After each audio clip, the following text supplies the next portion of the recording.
Chapter 13, The School Bully. They came for Alex the following morning.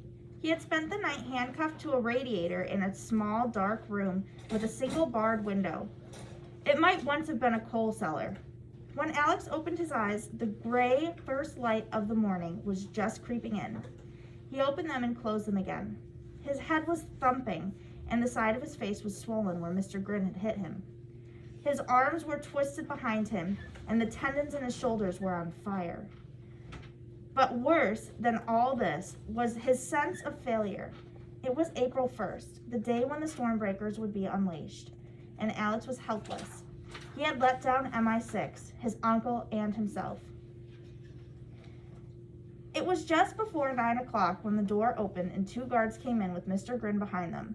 The handcuffs were unlocked and Alex was forced to his feet. Then, with a guard holding him on each side, he was marched out of the room and up a flight of stairs. He was still in Sale's house. The stairs led up to the hall with its huge painting of Judgment Day. Alex looked at the figures, writhing in agony on the canvas. If he was right, the image would soon be repeated all over Britain.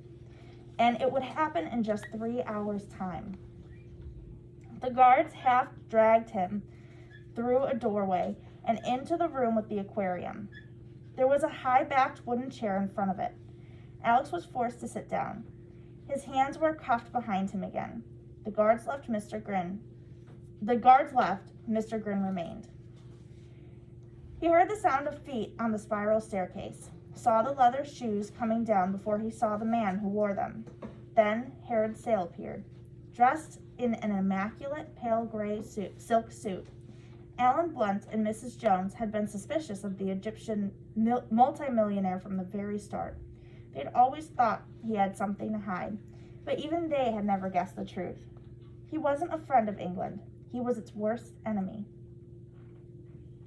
3 questions, Sale snapped. His voice was utterly cold. Who are you?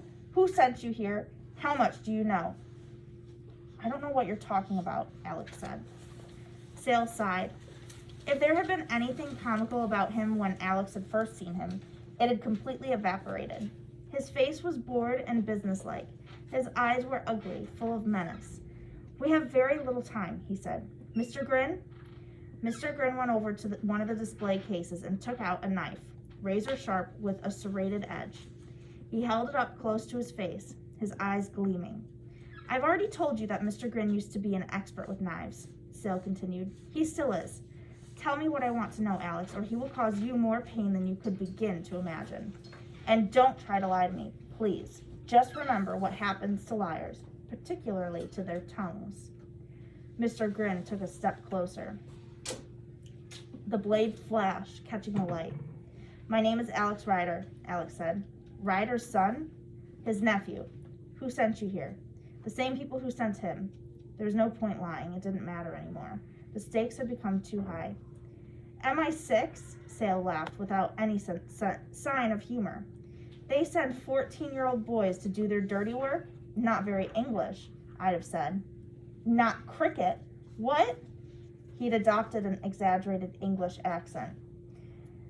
Now he walked forward and sat down behind the desk. And what of my third question, Alex? How much have you found out? Alex shrugged, trying to look casual, to hide the fear he was really feeling. I know enough, he said. Go on. Alex took a breath. Behind him, the jellyfish drifted past like a poisonous cloud. He could see it out of the corner of his eye. He tugged at the handcuffs, wondering if it would be possible to break the chair. There was a sudden flash, and the knife that Mr. Grin had been holding was suddenly quivering in the back of the chair, an inch from his head. The edge of the blade had actually nicked the skin of his neck. He felt a trickle of blood slide down over his collar. You're keeping us waiting, Herod Sale said. All right. When my uncle was here, he became interested in viruses. He asked about them at a local library. I thought he was talking about computer viruses. That was a natural assumption, but I was wrong. I saw what you were doing last night. I heard them talking on the speaker system. Decontamination and biocontaminant zone. They were talking about biological warfare. You've gotten hold of some sort of real virus. It came here in test tubes, packed into silver boxes, and you've put them in the Stormbreakers. I don't know what happens next. I suppose when the computers are turned on, people die. They're in schools, so it'll be school children, which means that you're not the saint everyone thinks you are. Mr. Sale, a mass murderer, a bloody psycho, I suppose you might say. Herod Sale clapped his hands softly together. You've done very well, Alex, he said. I congratulate you. And I feel you deserve a reward, so I'm going to tell you everything. In a way, it's appropriate that MI6 should have sent me a real English schoolboy, because you see, there's nothing in the world I hate more. Oh yes. His face twisted with anger, and for a moment, Alex could see the madness alive in his eyes. You bloody snobs with your stuck-up schools and your stinking English superiority, but I'm going to show you. I'm going to give you what you deserve. He stood up and walked over to Alex. I came to this country 40 years ago, he said. I had no money. My family had nothing. But for a freak accident, I would probably have lived and died in Cairo. Better for you if I had. So much better. I was brought here and educated by an English family. They were grateful to me because I saved their lives. Oh yes, and I was grateful to them too. You cannot imagine how I was feeling then, to be in London, which I had always believed to be the heart of civilization. To see such wealth and to know that I was going to be a part of it. I was going to be English. To a child born in the Cairo gutter, it was an impossible dream. But I was so soon to learn the reality. Sale leaned forward and yanked the knife out of the chair. He tossed it to Mr. Grin, who caught it and spun it in his hand. From the moment I arrived at the school, I was mocked and bullied because of my size, because of my dark skin, because I couldn't speak English well, because I wasn't one of them. They had names for me: Herod Smell, Goat Boy, the Dwarf. And they played tricks on me. Pins on the chairs, books stolen and defaced, my trousers ripped off me and hung on the flagpole underneath the Union Jack. Sale shook his head slowly.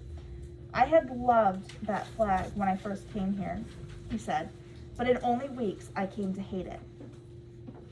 Lots of people are bullied at school, Alex began, and stopped as Sale backhanded him viciously across the face. I haven't finished, Sale said. He was breathing heavily, and there was spittle on his lower lip. Alex could see him reliving the past, and once again he was allowing the past to destroy him. There were plenty of bullies in that school, he said, but there was one who was worse than any of them. He was a small, smarmy shrimp of a boy, but his parents were rich, and he had a way with the other children. He knew how to talk his way around them, a politician even then. Oh yes, he could be charming when he wanted to, when there were teachers around. But the moment their backs were turned, he was on to me. He used to organize the others. Let's get the goat boy. Let's push his head in the toilet. He had 1,000 ideas to make my life miserable, and he never stopped thinking up more. All the time he goaded me and taunted me, and there was nothing I could do because he was popular and I was a foreigner. And do you know who that boy grew up to be? No, but I have a feeling you're going to tell me, Alex said. I am going to tell you. Yes, he grew up to be the bloody prime minister. Sale took out a white silk handkerchief and wiped his face. His bald head was gleaming with sweat. All my life I've been treated the same way, he continued. No matter how successful I've become, how much money I've made, how many people I've employed, I'm still a joke. I'm still Herod Smell, the goat boy, the Cairo tramp. Well, for 40 years I've been planning my revenge, and now, at last, my time has come. Mr. Grin? Mr. Grin went over to the wall and pressed a button. Alex half expected the snooker table to rise out of the floor, but instead, on every wall, a panel slid up to reveal floor-to-ceiling television screens that immediately flickered into life. On one screen, Alex could see the underground laboratory. On another, the assembly line. On a third, the airstrip with the last of the trucks on its way out. There were closed-circuit television cameras everywhere, and Sale could see every corner of his kingdom without even leaving the room. No wonder Alex had been discovered so easily. The Stormbreakers are armed and ready. And yes, you're right, Alex. Each one contains what you might call a computer virus. But that, if you like, is my little April Fool's joke, because the virus I'm talking about is a form of smallpox. Of course, Alex, it's been genetically modified to make it faster and stronger, more lethal. A spoonful of the stuff would destroy a city, and my store breakers hold much, much more than that. And the moment it's isolated, quite safe. At the moment, it's isolated, quite safe. But this afternoon, there's going to be a bit of a party at the Science Museum. Every school in England will be joining in, with the school children gathered around their nice, new, shiny computers. And at midday, on the stroke of 12, my old friend, the Prime Minister, will make one of his smug, self-serving speeches, and then he'll press a button. He'll be activating the computers, and in a way, he's right. Pressing the button will release the virus. And by midnight tonight, there will be no more school children in England, and the Prime Minister will weep as he remembers the day he first bullied Herod Sale. "You're mad," Alex exclaimed. "By midnight tonight, you'll be in jail." Sale dismissed the thought with a wave of his hand. "I think not. By the time anyone realizes what has happened, I'll be gone. I'm not alone in this, Alex. I have powerful friends who have supported me." "Yasen Grigorovich, you have been busy." He seemed surprised that Alex knew the name. "Yasen is working for the people who have been helping me. Let's not mention any names or even nationalities. You'd be surprised how many countries there are in the world who loathe the English. Most of Europe, just to begin with. But anyway," he clapped his hands and went back to his desk. "Now you know the truth. I'm glad I was able to tell you, Alex. You have no idea how much I hate you. Even when we were playing the stupid game of snooker, I was thinking how much pleasure it would give me to kill you. You're just like the boys I was at school with. Nothing has changed." "You haven't changed," Alex said. His cheek was still smarting where Sale had hit him, but he'd heard enough. "I'm sorry you were bullied at school," he said, "but lots of kids get bullied, and they don't turn into nutcases. You're really sad, Mr. Sale, and your plan won't work. I've told MI6 everything I know. They'll be waiting for you at the Science Museum. So will the men in the white coats." So what does that mean, the men in white coats? Anybody know? SWAT? No?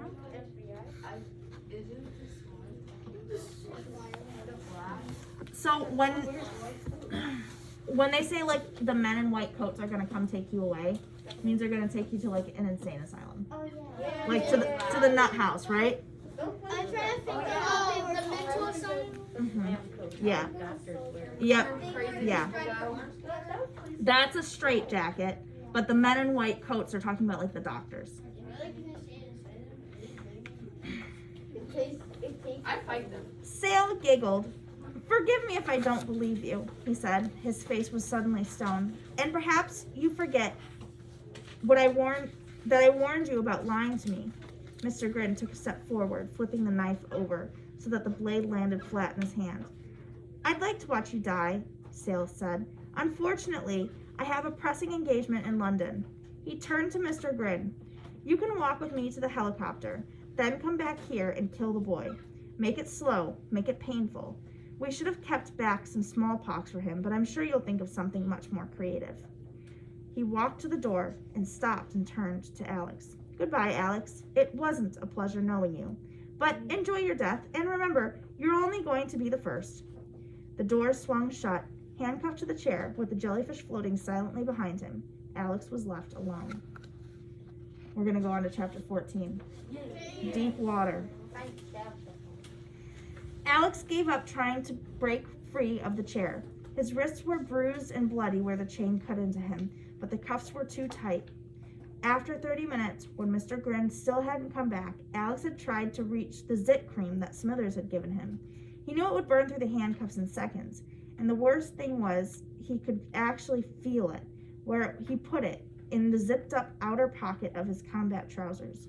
But although his outstretched fingers were only a few inches away, try as he might, he couldn't reach it. It was enough to drive him mad. He had heard the clatter of a helicopter taking off and knew that Herod Sale must be on his way to London. Alex was still reeling from what he had heard.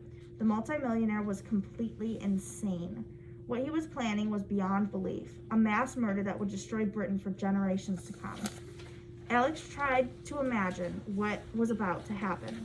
Tens of thousands of school children would be sitting at their classes, gathered around their new stormbreakers, waiting for the moment, at midday exactly, when the Prime Minister would press the button and bring them online.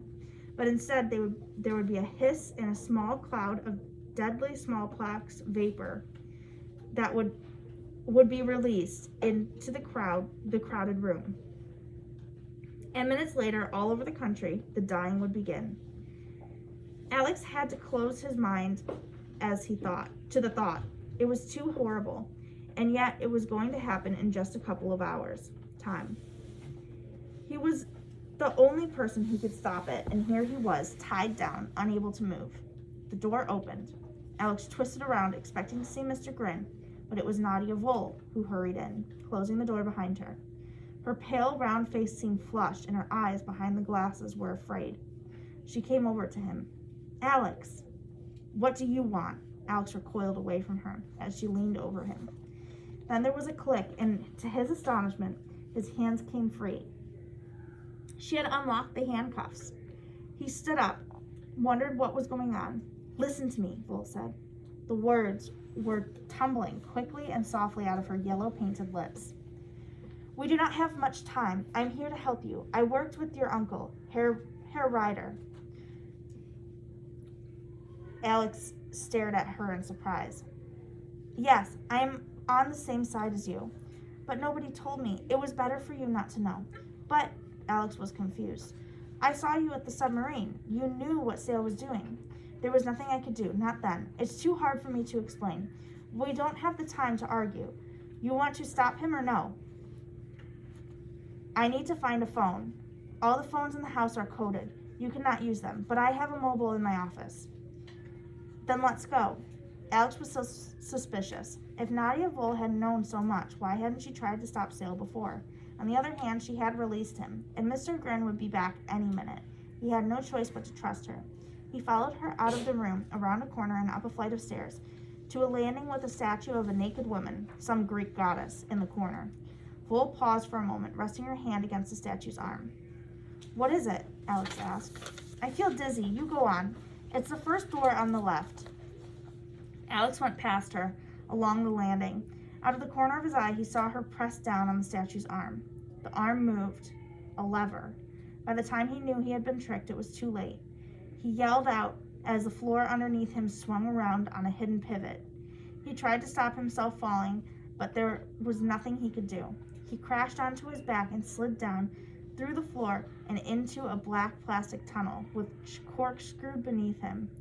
As he went, he heard Nadia Vole laugh triumphantly, and when he was gone, desperately trying to find a hold on the sides, wondering what would be at the end of this fall. 5 seconds later, he found out. The corkscrew spat him out. He fell briefly through the air and splashed into cold water. For a moment, he was blinded, fighting for air. Then he rose to the surface and found himself in a huge glass tank filled with water and rocks. That was when he realized, with horror, exactly where he was. And the jellyfish. In the aquarium. Yay! Vole had deposited him in the tank with the giant jellyfish, Herod Sale's Portuguese man of war. It was a miracle that he hadn't crashed right into it. He could see it in the far corner of the tank, its dreadful tentacles with their hundreds of stinging cells, twisting and spiraling in the water. There was nothing between him and it. Alex fought back the panic, forced himself to keep still. He realized that thrashing about in the water would only create the current that would bring the creature over to him. The jellyfish had no eyes. It didn't know where he was. It didn't know he was there. It couldn't attack. But eventually it would reach him. The tank he was in was huge, at least 15 feet deep and 20 or 30 feet long.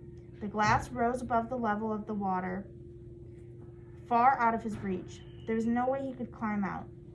Looking down through the water, he could see light. He realized he was looking into the room he had just left, Herod Sale's private office. There was a movement. Everything was vague and distorted through the rippling water, and the door opened. 2 figures walked in. Alex could barely make them out, but he knew who they were. Ferline Vole and Mr. Grin. They stood together in front of the tank. Vole was holding what looked like a mobile telephone in her hand. "I hope you can hear me, Alex." The German woman's voice rang out from the speaker somewhere above his head. "I am sure you will have seen by now that there is no way out of the tank. You can tread water, maybe for 1 hour, maybe for 2. Others have lasted for longer. What's the record, Mr. Grin?" 5.5 hours, yes. "But soon you will get tired, Alex. You will drown. Or perhaps it will be faster, and you will drift into the embrace of our friend. You see him? No? It is not an embrace to be desired. It will kill you. The pain, I think, will be beyond the imagination of a child. It is a pity, Alex Rider, that MI6 chose to send you here. They will not be seeing you again." The voice clicked off. Alex kicked in the water, keeping his head above the surface, his eyes fixed on the jellyfish. There was another blurred movement on the other side of the glass. Mr. Grin had left the room, but Vole had stayed behind. She wanted to watch him die. Alex looked up. The tank was lit from above by a series of neon strips, but they were too high to reach. Beneath him, he heard a click and a soft whirring sound. Almost at once, he became aware that something had changed. The jellyfish was moving toward him. He could see the translucent cone with its dark mauve tip headed toward him. Underneath the creature, the tentacles slowly danced. He swallowed water and realized he had opened his mouth to cry out. Vole must have turned on some sort of artificial current. That was what was making the jellyfish move. Desperately, he kicked out with his feet, moving away from it, surging through the water on his back. One tentacle floated up and draped itself over his foot. If he hadn't been wearing sneakers, he would have been stung. Could the stinging cells penetrate his clothes? Almost certainly. His sneakers were the only protection he had.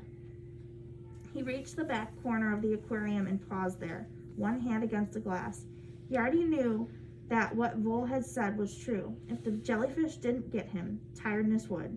He had to fight every second to stay afloat, and sheer terror was sapping his strength. The glass. He pushed against it, wondering if he could break it. Perhaps there was a way. He checked the distance between himself and the jellyfish, took a deep breath, and dived down to the bottom of the pool.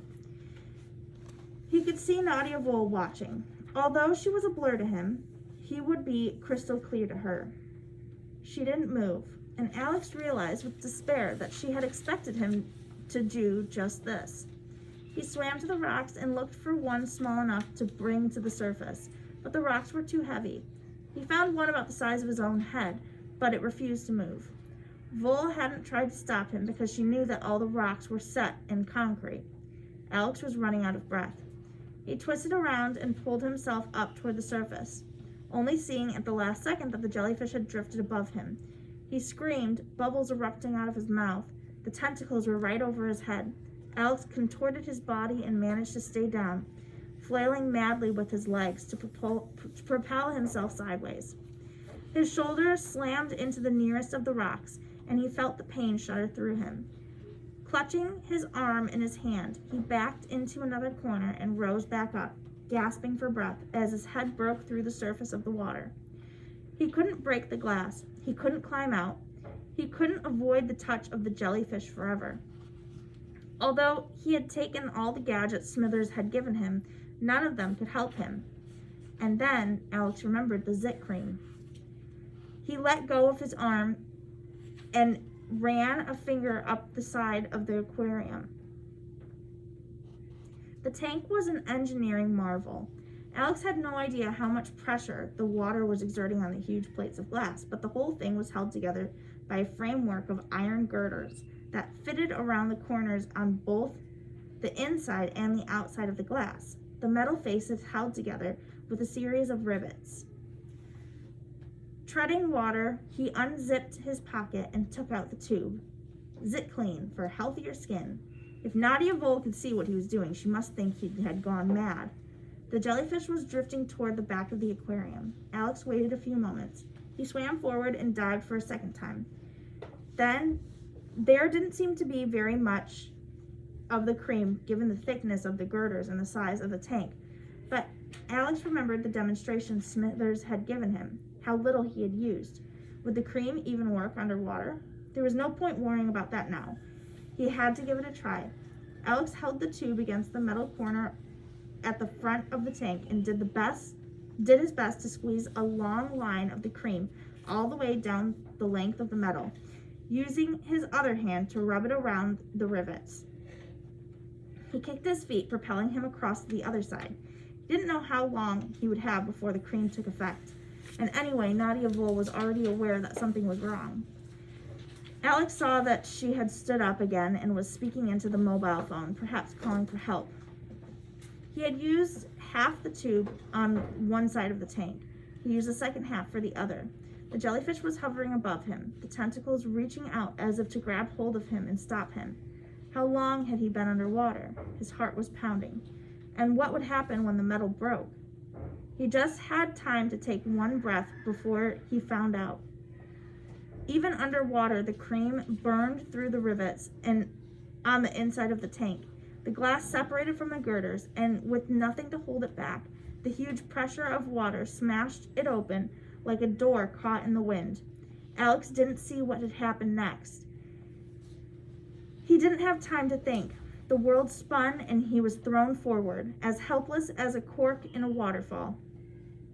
The next few seconds were a twisting nightmare of rushing water and exploding glass. Alex didn't dare open his eyes. He felt himself being hurled forward, slammed into something, then sucked back again. He was sure he had broken every bone in his body. Now he was underwater. He struggled to find air. His head broke through the surface, but even so, when he finally opened his mouth, he was amazed he could actually breathe.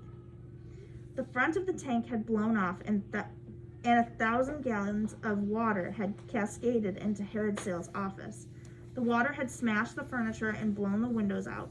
It was still falling in torrents through the holes where the windows had been, the rest of it draining away through the floor.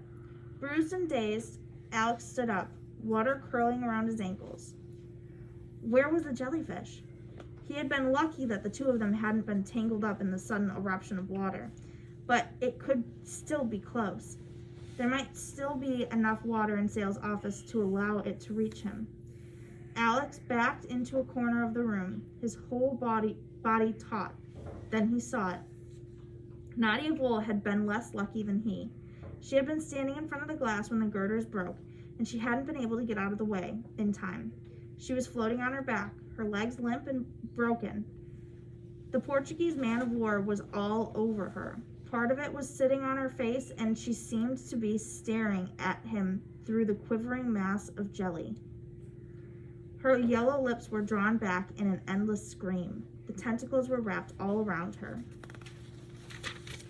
Hundreds of stinging cells clinging to her arms, legs, and chest. Feeling sick, Alex backed away to the door and staggered out into the corridor. An alarm had gone off.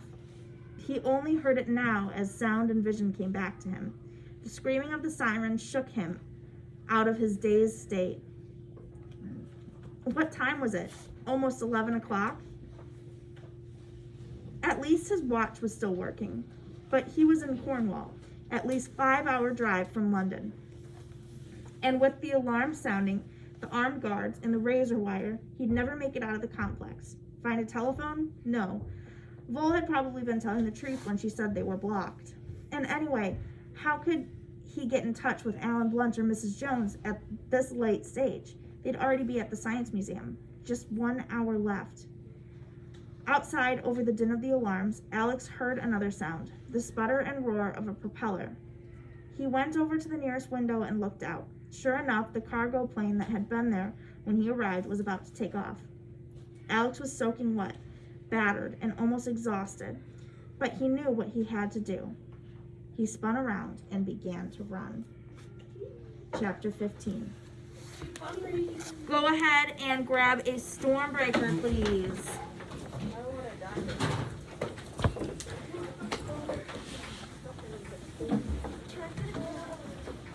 Nope, not right now. Should we get our work done? Sure.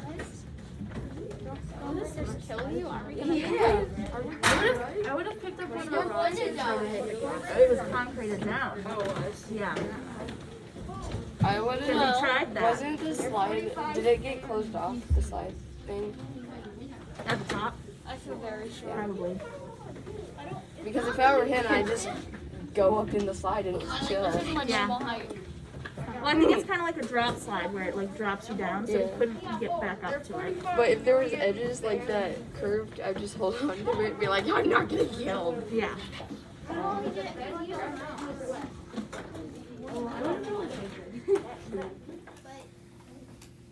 Okay. I think that you can do the vocabulary on your own. Let's go over the words. I'm going to say the word, you repeat it. Serrated. Smarmy. Goad. Smug. Okay. Our questions, if you notice, I have a couple skipped. Okay? Yeah. Our first question that I want you to answer is explain with evidence from the text why Herod Sale decided to attack school children. Why would he have wanted to do that? Because he was bullied. Yeah, because he was bullied. In what kind of school? A London school. An English school. Same thing. Wait, is it? Because he was bullied in an English school.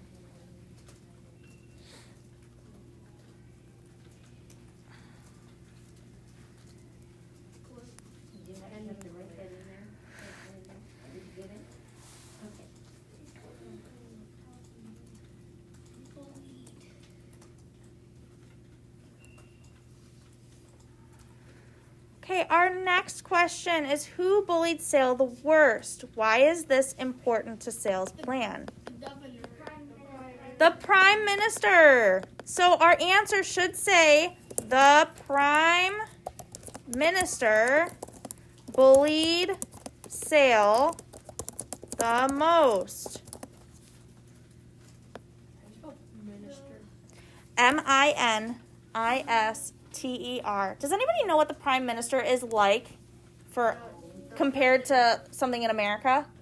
Kind of like the president. Yeah, he's kind of like the president. The Prime Minister bullied Sale the most.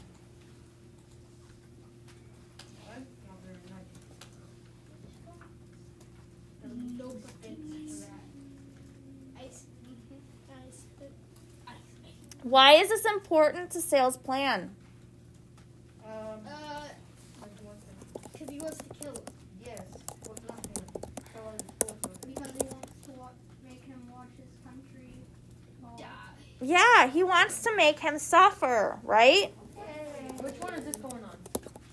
Is it the same one? Nope, it's the same one.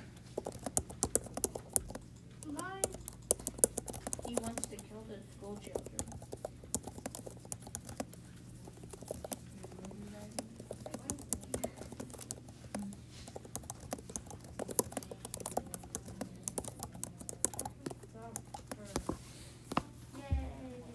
Wait, on the definition Mhm. in the vocabulary, Mhm. do we have to put the page? No. Okay. Okay, let's go to slide 3.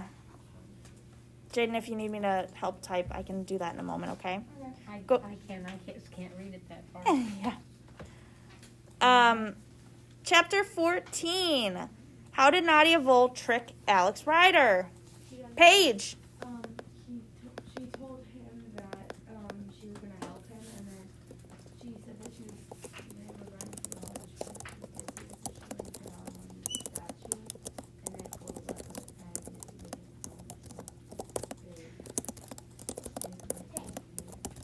and made him fall into the fish.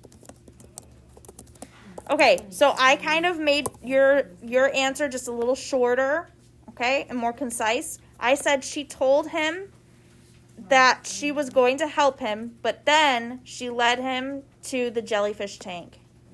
She acted like she was on Alex's side. Right. She unlocked his handcuffs. He told him that he was I want want you to skip slide 4. And so all you have to do are the next 2 questions on your own and the vocab. So the next 2 questions are, where did Alex wind up? This is a 2-word answer. And how long have people survived in the tank? You might have to go back in the book to look for that one. You can say it. 5.5 hours. Yep, 5.5 hours. So you're going to fill out those 2, skip slide 4, and just do the definitions. If you need help, please raise your hand and I'll come around and I'll help you. She tried to